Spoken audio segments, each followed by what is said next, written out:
In this week's People and Places, we're living life in the fast lane. We're taking you along for the ride as one man continues to check items off his bucket list. And he's doing so at speeds in excess of 150 miles per hour at some of the most famous racetracks in America.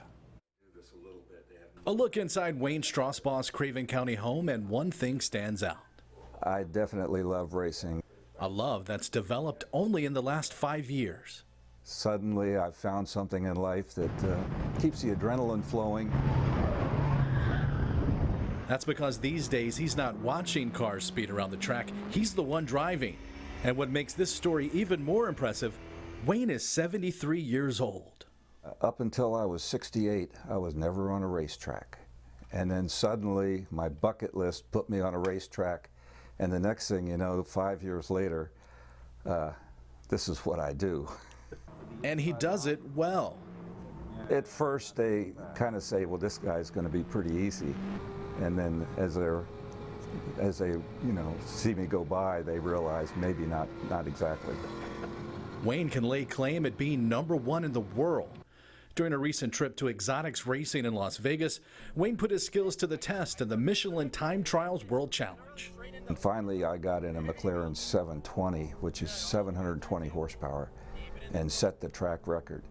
Right now, they have almost 22,000 people that are part of the Time Trial World Challenge, and I'm #1, which I don't understand, but it was one heck of a lap.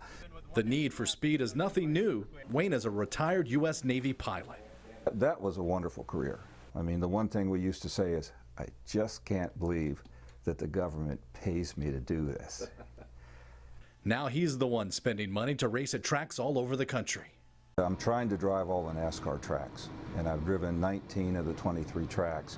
I just spent a couple of weeks in California driving Sonoma and some of the tracks out there. So either I take my car and go driving, or I get on an airplane. And all those experiences behind the wheel are highlighted here inside Wayne's Hall of Fame. As I rode with Mario Andretti around Indianapolis at over 200 miles an hour in this race car. And while most people his age are taking things easy, Wayne says he's not slowing down anytime soon. I'm definitely having the best time I've ever had. I'm doing things that I never even thought about doing or thought I could do. Life couldn't get any better, to tell you the truth. And next up, getting to those NASCAR tracks Wayne's yet to drive on. That includes Martinsville. In fact, Wayne's hoping to borrow a car from NASCAR legend Richard Petty to get on the track in Virginia. We'll keep you updated. If you know of a unique person or place you think we should feature, we'd love to hear from you. Just reach out to me via email or on one of my social media accounts.